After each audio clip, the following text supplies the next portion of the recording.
শ্রীরামকৃষ্ণের করুণাঘন দেহ প্রতিমাখানি সকলের দৃষ্টি আকর্ষণ করে। তিনি লোক সংগ্রহের কাজে সদা ব্যস্ত। দেহের উৎকট রোগ যন্ত্রণা অগ্রাহ্য করে তিনি নিরবচ্ছিন্ন লোককল্যাণ চিন্তায় নিরত। বন্ধুরা, কাশীপুরে শ্রীরামকৃষ্ণের অন্তলীলা থেকে আজকের আলোচনা। ত্রিলোক শক্তিতে আপনাদের সবাইকে সাদর অভিনন্দন জানাই। যদি আলোচনা ভালো লাগে তবে অবশ্যই চ্যানেলটি লাইক ও সাবস্ক্রাইব করবার অনুরোধ রইল। 11ই ফেব্রুয়ারি 1886 খ্রিস্টাব্দ, 30শে মাঘ 1292। সন্ধ্যা 7:30টায় ঘটে একটি ঘটনা। দয়াঘন শ্রীরামকৃষ্ণ একটি কাগজ ও পেন্সিল চেয়ে নিয়ে নিবিষ্ট মনে লেখেন, জয় রাধে। প্রেমময়ী নরেন শিক্ষা দিবে, যখন ঘরে বাইরে হাঁক দিবে, জয় রাধে। জগৎপতি তাঁর নির্বাচিত পুরুষ শ্রেষ্ঠকে লোকশিক্ষার চাপরাশ লিখে দিয়েই ক্ষান্ত হননি।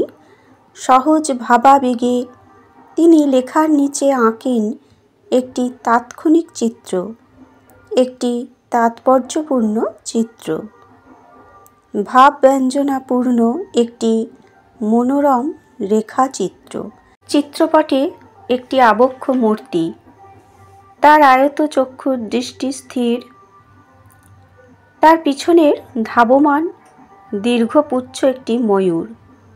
নবনির্বাচিত লোকশিক্ষকের পশ্চাতে চলেছেন চাপরাশদাতা জগৎপতি, নরেন্দ্রনাথের পশ্চাতে শ্রীরামকৃষ্ণ। শ্রীরামকৃষ্ণ নরেন্দ্রনাথকে ডেকে পাঠান, তাঁর হাতে তুলে দেন হুকুমনামা। নরেন্দ্র বিদ্রোহ করেন, বলেন, আমি ওসব পারব না। তখন শ্রীরামকৃষ্ণ বলেন, তোর ঘাড় করবে। রামকৃষ্ণ লীলাবিলাসের নিজস্ব সংবাদদাতা মাস্টারমশাই সেইক্ষণে কাশীপুরে অনুপস্থিত। তিনি গিয়েছিলেন কামারপুকুর তীর্থ দর্শনে।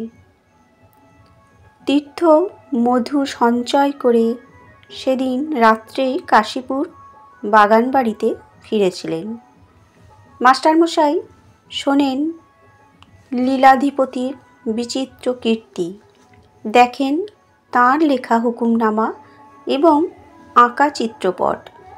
বিস্মিত শিহরিত প্রাণ মাস্টারমশাই তাঁর ডায়েরিতে শ্রীরামকৃষ্ণের লেখা ও ছবির অবিকল নকল করে রাখেন। তখন রাত্রি প্রায় 11টা। শ্রীমা নিচের তলায় ছোট ঘরটিতে শুয়ে ভাবছিলেন নানান কথা।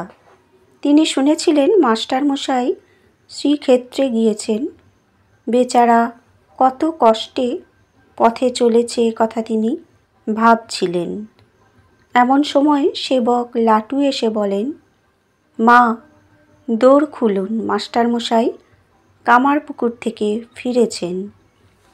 শ্রীরামকৃষ্ণের অনুমতি নিয়ে মাস্টারমশাই গিয়েছিলেন কামারপুকুর তীর্থ দর্শনে। রবিবার 7ই ফেব্রুয়ারি ভোর 5টায় কলকাতা হতে যাত্রা করেছিলেন।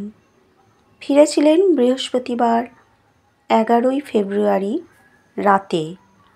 তিনি ফিরেছিলেন শ্রীরামপুর হয়ে।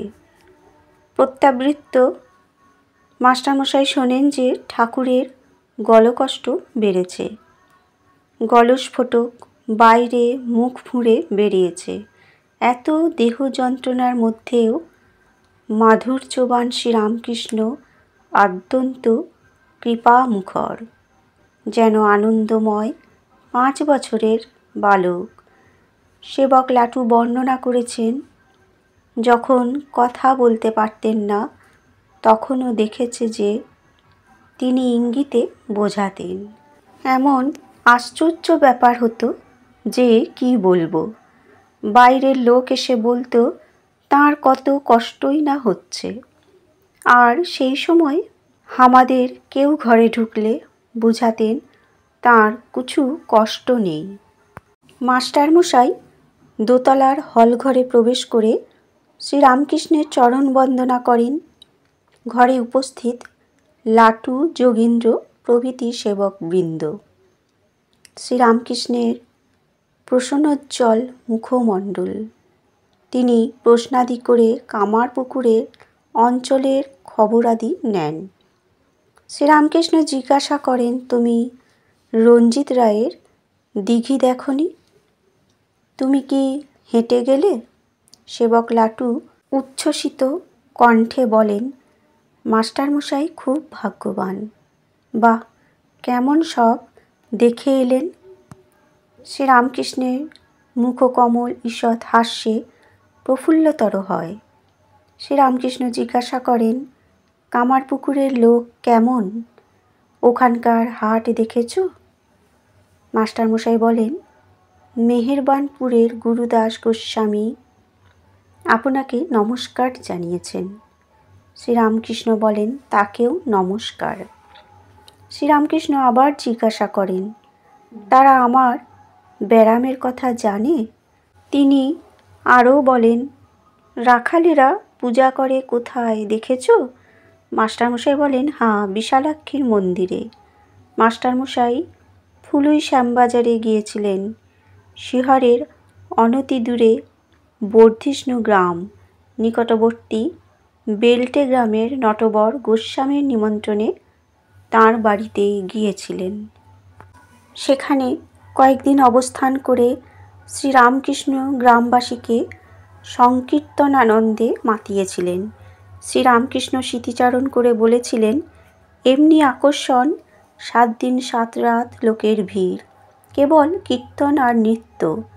পাঁচিলে লোক, গাছে লোক, রব উঠে গেল, 7 বার মরে 7 বার বাঁচে, এমন লোক এসেছে। আকর্ষণ কাকে বলে ওইখানেই শ্যামবাজারে বুঝলাম। ওই অঞ্চলের বিশিষ্ট ভক্তগণ স্বভাবতই শ্রীরামকৃষ্ণের খোঁজ খবর করেছিলেন। মাস্টারমশাইয়ের সঙ্গে নানা প্রসঙ্গের অবতারণা করেছিলেন। বন্ধুরা, আজকের আলোচনা এখানেই শেষ করলাম। ধন্যবাদ।